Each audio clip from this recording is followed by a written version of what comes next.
ওয়াজ মাহফিলের একটি দীর্ঘ এবং সমৃদ্ধ ইতিহাস রয়েছে, যা ধর্মীয় প্রচার, সামাজিক শিক্ষা এবং আধ্যাত্মিক উন্নতির একটি গুরুত্বপূর্ণ মাধ্যম হিসেবে কাজ করে।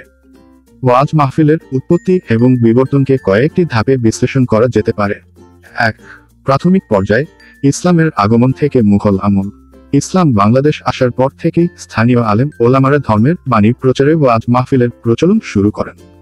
প্রাথমিক পর্যায়ে এটি মূলত মসজিদ বা মক্তব কেন্দ্রিক ছিল, যেখানে স্থানীয় জনগণ একত্রিত হয়ে ধর্মীয় জ্ঞান অর্জন করত।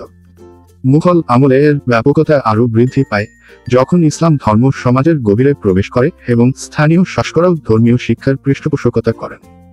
2. ব্রিটিশ আমল। ব্রিটিশ শাসনামলে ওয়াজ মাহফিল আরও সংগঠিত রূপ নেয়। এই সময়ে, বিশেষ করে গ্রামীণ জনপদে, ওয়াজ মাহফিলগুলো কেবল ধর্মীয় প্রচারের মাধ্যমই ছিল না, বরং ব্রিটিশ বিরোধী আন্দোলন, সামাজিক সংস্কার এবং অন্যায়ের বিরুদ্ধে জনমত গঠনেরও একটি গুরুত্বপূর্ণ প্ল্যাটফর্ম হিসেবে কাজ করত। অনেক আলেম ওয়াজের মাধ্যমে জনগণকে ঐক্যবদ্ধ করার চেষ্টা করেন। এ সময় বিভিন্ন পীর মাশায়েখ ও সুফি সাধকগণ ওয়াজ মাহফিলের মাধ্যমে ইসলাম প্রচার করেন। 3. পাকিস্তান আমল। পাকিস্তান আমলে ওয়াজ মাহফিলের জনপ্রিয়তা তুঙ্গে ওঠে। রেডিও ও টেলিভিশন প্রচলনের আগে ওয়াজ মাহফিল ছিল ধর্মীয় আলোচনার প্রধান উৎস। এই সময়ে অনেক বিখ্যাত ওয়াইজ জন্মগ্রহণ করেন, যাদের জ্ঞানগর্ভ ও আবেগপ্রবণ বক্তৃতা জনগণের মধ্যে ব্যাপক প্রভাব ফেলে। রাজনৈতিক ও সামাজিক অস্থিরতার সময়ও ওয়াজ মাহফিলগুলো মানুষকে একত্রিত করার এবং দিক নির্দেশনা দেওয়ার কাজ করেছে। 4. স্বাধীন বাংলাদেশ। স্বাধীনতার পর ওয়াজ মাহফিলের ধারা অব্যাহত থাকে এবং এর সাংগঠনিক কাঠামো আরও সুদৃঢ় হয়। নতুন মসজিদ, মাদ্রাসা এবং ধর্মীয় প্রতিষ্ঠানের বৃদ্ধি ওয়াজ মাহফিলের সংখ্যা বাড়াতে সাহায্য করে। বিংশ শতাব্দীর শেষের দিকে এবং একবিংশ শতাব্দীর শুরুতে প্রযুক্তির উন্নতির সাথে সাথে ওয়াজ মাহফিলের প্রচার পদ্ধতিতেও পরিবর্তন আসে।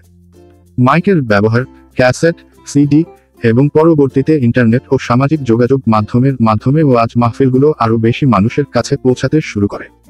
ওয়াজ ব্যবসার ধারণা। ওয়াজ ব্যবসা শব্দটি মূলত ওয়াজ মাহফিলের বাণিজ্যিকীকরণ বা সামাজিক দিককে বোঝায়। এর উৎপত্তি বিভিন্ন কারণে হতে পারে। আয় উপার্জনের মাধ্যম।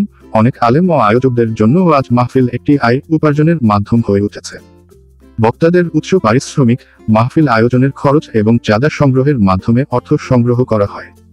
প্রচার ও প্রসার। ওয়াজ মাহফিলের মাধ্যমে ধর্মীয় বার্তা ছড়িয়ে দেওয়ার পাশাপাশি নির্দিষ্ট আলেম বা প্রতিষ্ঠানের প্রচার প্রচারণাও করা হয়।